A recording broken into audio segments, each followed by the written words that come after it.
बिस्मिल्लाहिर्रहमानिर्रहीम। Exercise 3.4 use log table to find values. हमें question 1 की पार्ट 1 में एक वैल्यू देगी 0.8176 मल्टीप्लाई विथ 13.64 और इनको हमने लॉग टेबल के साथ फाइंड आउट करना है। इस क्वेश्चन को करने के लिए मतलब स्टेप्स हैं जो आपसे डिस्कस करते हैं। फर्स्ट ऑफ ऑल हम इक्वेशंस को रूल्स के साथ लिखेंगे। ये रूल्स आपने पहले पढ़े हुए हैं कि अगर मल्टीप्लाई करेंगे तो हम प्लस माइनस कर लेंगे और अगर डिवाइड करेंगे इक्वेशंस तो हम उन्हें डिवाइड माइनस करेंगे और इसके बाद हम लॉग फाइंड आउट करेंगे। करैक्टर और मेंटिसा ये दोनों चीज़ें मिलके हमें लॉग फाइंड आउट करने में मदद करेंगे। उसके बाद जो हमारी इक्वेशन बनेगी, चूँकि यहाँ पे एक से ज़्यादा इक्वेशंस हैं तो हम सबको प्लस या माइनस उनकी ज़रूरत के मुताबिक करेंगे थर्ड स्टेप में, और फोर्थ स्टेप में आने वाले कैलकुलेशन का आंसर उसको हम मेंटी लॉग करेंगे। तो ये 4 स्टेप करके हम ये वाले क्वेश्चन को हल करेंगे। हम इसको देखते हैं। Suppose let x equals to, ये इक्वेशन हमने लिख ली 0.8176 मल्टीप्लाई 13.64। हमने बोथ साइड का लॉग ले लिया, लॉग x और लॉग ये। यहाँ पे आप देखें तो हम चूँकि ये दोनों इक्वेशन आपस में मल्टीप्लाई हो रही हैं तो रूल्स के मुताबिक इनको हम प्लस में लिखेंगे। तो हमने लिखा log first equation plus log second equation. इनके हमने अभी लॉग फाइंड आउट करने के लिए इनके करैक्टर और मेंटिसा लिखेंगे। करैक्टर जो है वो आप जानते हैं साइंटिफिक नोटेशन जैसे हम लिखते थे उसी अंदाज में लिख के हम वैल्यू के साथ लिखते हैं। सपोज हमने कहा कि ये 0.8176 से तो आपका जो करैक्टर है वो आपका जो साइंटिफिक नोटेशन में यहाँ 1 डिजिट के बाद डेसिमल नंबर होना चाहिए था 8 के 1। तो आप लेफ्ट से जब राइट में मूव करेंगे तो -1 आपका करैक्टर बनेगा। लॉग में इसको बार के साथ रिप्रेजेंट करते हैं। ये 1 के ऊपर एक छोटी सी लाइन आपको नजर आ रही है। इसी तरह से जो 13 है यहाँ पे आपका राइट से लेफ्ट की तरफ 1 स्टेप मूव करेगा ताकि यहाँ पे आपका डेसिमल पॉइंट, एक जो रेफरेंस पॉइंट है यहाँ पे आना चाहिए था। तो हम फिर इसको कह सकते हैं कि ये +1 आपका जो करैक्टर बनेगा। तो हमने इसका करैक्टर +1 लिख लिया। ये क्वेश्चन मैंने पहले से सॉल्व किए हुए थे ताकि वक्त हमारा सेफ हो। एनीवे अभी हम मेंटिसा करेंगे। मेंटिसा को आप एक दफ़ा हल करने के लिए सीख लें। जो पहले दोनों डिजिट्स होते हैं ये हमारे लॉग टेबल में इनको देखा जाता है 81 को, और थर्ड डिजिट जो है उसके कॉलम को देखा जाता है। इसके कॉलम में जो भी आंसर है वो हम आंसर लिखते हैं और जो फोर्थ आपका डिजिट है उसके साथ हम डिफरेंस करते हैं। हम आपको लॉग टेबल के साथ ये बताते हैं। हमारे पास बुक में ये लॉग टेबल था तो हमने इसका कॉलम लिया 81 था हमारे पास। 81 को हमने कॉलम नंबर जो 7 है उसमें देखेंगे। तो कॉलम नंबर 7 में हमने जब 81 को देखा तो वो था 9122 और इनका जो डिफरेंस था वो कॉलम नंबर 6 में हम देखेंगे। तो कॉलम नंबर 6 जो फोर्थ कॉलम था उसमें हमने फिर देखा ये डिफरेंस था हमारे पास 3। तो 9122 प्लस इसमें 3 करेंगे तो ये हमारे पास 9125 बन जाएगा और ये हमने आंसर लिख लिया। ये करैक्टर -1 यानी 1 बार के साथ, और जो मेंटिसा हमारे साथ आया था 9125 ये हमने लिख लिया। इसी तरह हमने 13 को 6 वाले कॉलम में चेक करेंगे और 4 से डिफरेंस करेंगे। ये भी आपके सामने करते हैं। हमने बुक से लॉग टेबल लिया, कॉलम नंबर 13 था, उसको हमने 6 में चेक करना था कॉलम नंबर में। तो कॉलम नंबर 6 में ये 13 को आप देखें तो ये 1335 है, ये 13 और इसके सामने 6 नंबर हमने इसमें देखा, आंसर आ गया 1335। और डिफरेंस जो था इसका वो मीन डिफरेंस के फोर्थ वाले कॉलम में हम देखते हैं। तो हम इसी लाइन को फॉलो करते हुए यहाँ मीन के 4 में देखेंगे तो यहाँ पे डिफरेंस जो था वो 13 था। इसको हम देखते हैं जी। देखिए 1335 प्लस 13 हमने किया तो हमारे पास आ गया 1348। तो हमने यहाँ पे वो लिख लिया 1 तो इसका करैक्टर था और 1348 लिख लिया। हम अब नेक्स्ट स्टेप जो थर्ड स्टेप बहुत अहम मैंने आपसे जिक्र किया, एडिशन सब्ट्रैक्शन। इसमें थोड़ी याद करेंगे। इसमें बहुत अच्छा होता है कि आप करैक्टर और आपके जो मेंटिसा है सबको अलग अलग कर लें और अलग करके प्लस माइनस करें। इसमें फिर गलती का चांस नहीं रहता क्योंकि कुछ इक्वेशन माइनस में होती हैं तो उसमें अक्सर वो गलती हो जाती है। तो -1 हमने अलग से लिखा, 0.9125 हमने अलग से लिखा, 1 अलग से लिखा, इसी तरह 0.134 8 लिखा अलग से। हमने कैलकुलेटर के साथ सबको प्लस माइनस किया और हमारे पास ये आंसर आ गया। log x जो था वो 1.0473। अच्छा, यहाँ पे आप देखें, हम इस इक्वेशन का आगे आखिरी स्टेप है एंटी लॉग। हम बोथ साइड पे एंटी लॉग लेंगे। log x का हमने एंटी लॉग लिया और इस इक्वेशन का एंटी लॉग लिया। लॉग और एंटी लॉग तो ख़त्म हो जाएंगे, सिर्फ x हमें रह जाएगा जिसे हमने फाइंड करना है। तो एंटी लॉग अगर आप देखें तो एंटी लॉग में जो पहला डिजिट है इसको हम नहीं देखते क्योंकि ये तो हमारा करेक्टर होता है। तो हम इसको एज ए करेक्टर लैदा करके लिखेंगे और एट दी एंड आंसर में इसके साथ हम चेंज लेकर आएंगे। बाकी जो इक्वेशन थी हमारे पास 0.4, इसको 7 नंबर कॉलम में और डिफरेंस 3 वाले कॉलम में हम चेक करेंगे। ये बिल्कुल उसी तरह से जैसे पहले हमने लॉग को चेक किया था, ऐसे एंटी लॉग को भी चेक करते हैं। हमने किताब से एंटी लॉग वाले टेबल से हेल्प ली। ये हमने 0.4 को चेक करना होगा कॉलम नंबर 7 में। तो ये था 1, 1, 1 और 4 और डिफरेंस हमने करना था 3 वाले कॉलम में, तो वो था 1। तो 1, 1, 1, 4 में प्लस 1 करेंगे तो 1, 1, 1, 5 बन जाएगा। हमने यहाँ पे लिख लिया 1, 1, 1, 5। अच्छा देखिए, जो आपका रेफरेंस पॉइंट होता था करेक्टर नंबर लेते हुए, एक साइंटिफिक नोटेशन लिखते हुए, तो वो होता है 1 डिजिट के बाद आपका डेसिमल पॉइंट। हम यहाँ पे लिखते नहीं हैं, लेकिन एज ए रेफरेंस पॉइंट इसको याद करने के लिए यहाँ पे मैंने निशान बना दिया।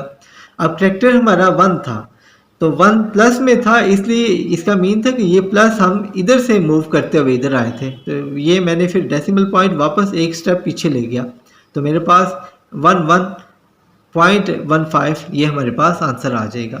अच्छा, आंसर को देखने के लिए एक शॉर्ट ट्रिक भी मैं आपको बताता हूँ।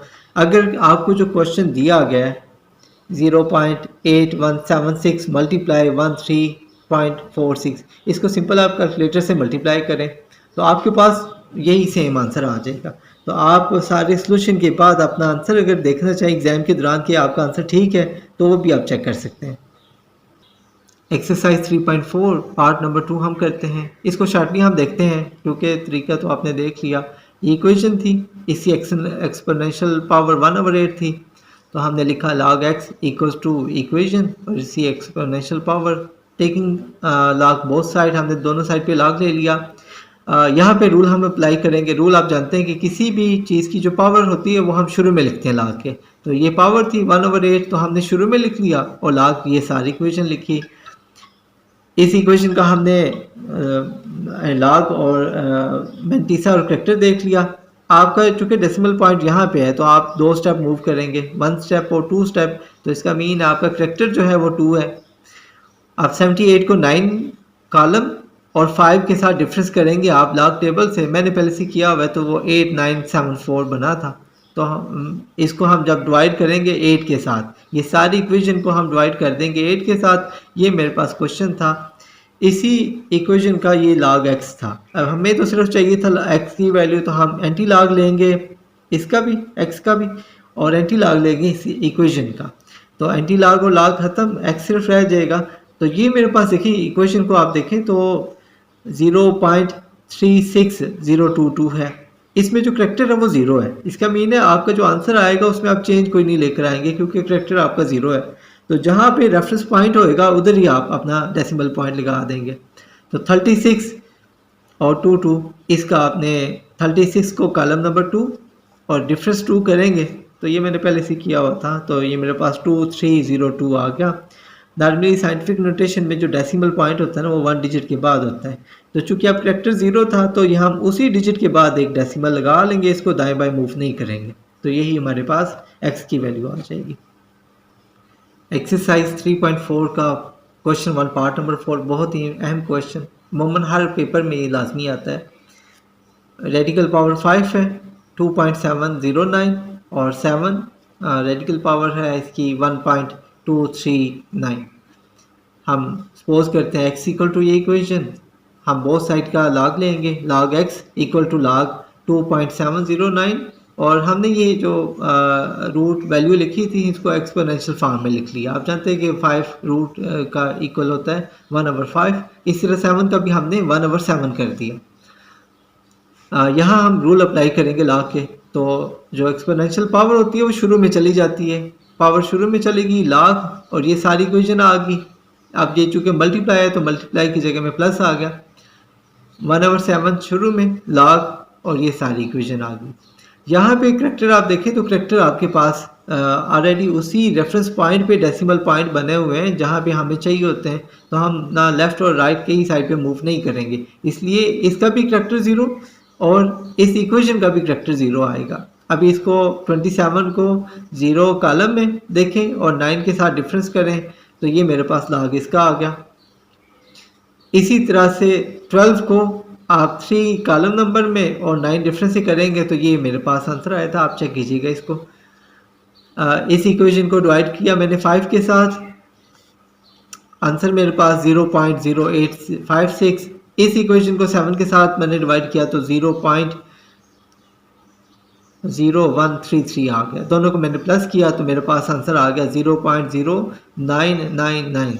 इसका मैं एंटी लॉग करूँगा ताकि ये लॉग ख़त्म हो जाए। हमें चूँकि x की वैल्यू चाहिए थी तो मैंने बोथ साइड का एंटी लॉग लिया, एंटी लॉग x, तो ये log x और एंटी लॉग ख़त्म हो जाएगा और सिर्फ x रह जाएगा। एंटी लॉग इसका मैंने ले लिया। यहाँ पे जो 0 था मेरे पास करेक्टर, तो मैंने 0 लग करके लिख लिया करेक्टर को, और बाकी 0 9 इक्वेशन है इसको मैं देखूंगा 9 कॉलम में और 9 डिफरेंस इसका देखूंगा एंटी लॉग वाले टेबल में। ये आपके सामने करते हैं, ये बुक मेरे सामने थी तो मैंने 0 9 किया एंटी लॉग में और इसको 9 वाले कॉलम में देखा तो मेरे पास ये आ गया 1256 और इसका डिफरेंस मैंने करना है अगले 9 वाले डिफरेंस वाले कॉलम में, तो ये 3 था तो 1256 में प्लस मैंने 3 किया तो 1259 मेरे पास आंसर आ जाएगा। इसको मैंने अपने साथ लिख लिया 1259। अभी चूंकि करेक्टर मेरा 0 था तो मैं आंसर में डेसिमल उसी जगह में लगाऊंगा जहां रेफरेंस पॉइंट होता है, यानी 1 डिजिट के बाद डेसिमल लगा दो, तो मैंने यहाँ पे इसका डेसिमल लगा दिया। यही मेरा एंटी लॉग था। एक्सरसाइज 3.4 का एक और बहुत अहम क्वेश्चन, इससे पहले वाले क्वेश्चन भी बहुत अहम था और इसी तरह ये वाला भी। क्यूबिक रूट है, 3 इक्वेशन है मेरे पास, 2 मल्टीप्लाई हो रही और 1 डिवाइड हो रही। रूल्स आप जानते हैं, मल्टीप्लाई वालों को हम प्लस करेंगे लॉग में और डिवाइड होने वाले को माइनस करेंगे। क्यूबिक पावर को हमने एक्सपोनेंशियल फॉर्म में लिख लिया। मैंने बोथ साइड पे लॉग लिया, log X equal to log ये सारी इक्वेशन, और एक्सपोनेंशियल पावर की सूरत में मैंने रूट को लिख दिया 1/3 में। जब हम लॉग लेंगे तो ये 1/3 सारी इक्वेशन की शुरू में आ जाएगा। तो सेकंड में log first equation plus log second equation, चूँकि ये डिवाइड हो रहा है तो लॉग माइनस में आएगा, माइनस लॉग ये थर्ड वाली इक्वेशन। तो हमने ये 3 इक्वेशन लिखी। यहाँ आप देखें तो 0 था आपका, 0 पॉइंट था। आप रेफरेंस पॉइंट को तरफ देखें तो आपको नेगेटिव साइड पे मूव करना पड़ेगा 1 स्टेप, तो हमने इसका -1 करेक्टर ले लिया। सेकंड वाले का यहाँ से मूव करेंगे तो 1 स्टेप आप राइट से लेफ्ट आएंगे तो 1 प्लस में करेक्टर आएगा। इसी तरह से 60.8 का भी जो करेक्टर है वो 1 आएगा, क्योंकि आप यहाँ से डेसिमल पॉइंट मूव अगर यहाँ पे करें 6 पॉइंट के साथ तो ये जो रेफरेंस पॉइंट है ये पॉजिटिव से ये राइट से लेफ्ट आएगा, तो ये भी 1 आपका करेक्टर बनेगा। 72 को 1 में चेक किया और 4 में मैंने किया तो मेरे पास ये लॉग की वैल्यू आ गई, मेंटिसा की वैल्यू आ गई। इसी तरह से 20 को 3 में चेक किया, 7 में डिफरेंस किया, ये मेरे पास वैल्यू आ गई। 60 को मैंने 8 कॉलम में दिया, देखा और ये वैल्यू आ गई। ये जो 3 वैल्यूज़ मेरे पास आ गई, तीनों को मैं बहुत एहतियात से प्लस माइनस करूंगा। मैंने आपसे पहले जिक्र किया था कि कैलकुलेशन करते हुए एहतियात करें और जो माइनस वाली इक्वेशंस हैं इनको लग करके लिख लें। तो मैंने इसको माइनस में लिखा -1, बाकी इक्वेशन मैंने तरतीब में लिख ली 0.8582, 1.3089, -1.7839। इन सारों को मैंने जब प्लस माइनस किया तो मेरे पास माइनस में एक आंसर आ गया -0.6168, और इसको डिवाइड किया मैंने 3 के साथ, मेरे पास आंसर जो था वो आ गया -0.2056। अच्छा ये देखें, ये जो नेगेटिव होती है इक्वेशन इसका लॉग आप नहीं कर सकते। इसके लिए फिर कुछ हमें खुद से कुछ काम करना होता है। जैसे आप एक रूल समझते हैं कि हम किसी भी चीज़ के साथ +1 और -1 लगा ले सकते हैं, क्योंकि ये इक्वल टू 0 होते हैं। तो हम किसी भी चीज़ की जो एडिटिव आइडेंटिटी 0 होती है वो शामिल कर सकते हैं, यानी +1 0 -1, तो हमने ये इसमें शामिल कर लिया। तो मैंने कहा -1 +1 और ये सारी इक्वेशन। अच्छा, इसको हम नेक्स्ट स्टेप में दो तरह से करेंगे। ये -1 जो था इसको मैं +1 जो था इसको मैंने सॉल्व किया इस इक्वेशन के साथ, और ये -1 ये जो था इसको मैंने एज ए करैक्टर तस्लीम करते इसको लग करके लिख दिया।